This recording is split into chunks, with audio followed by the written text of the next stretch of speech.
Forgot your Gmail password and stuck on two-step verification? Don't worry.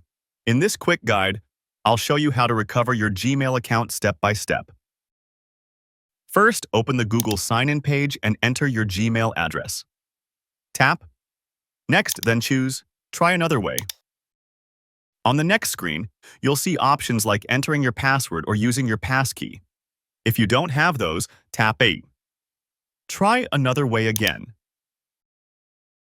Repeat this process until you reach the two-step verification option. Here, a QR code will appear on your screen. Use your mobile phone to scan this QR code. After scanning, follow the instructions. You'll be asked to send an SMS to the number provided by Google. Once you send the message, Google will review it and respond quickly with recovery steps to help you regain access to your Gmail account. And that's it. You've successfully started the Gmail recovery process even with two-step verification.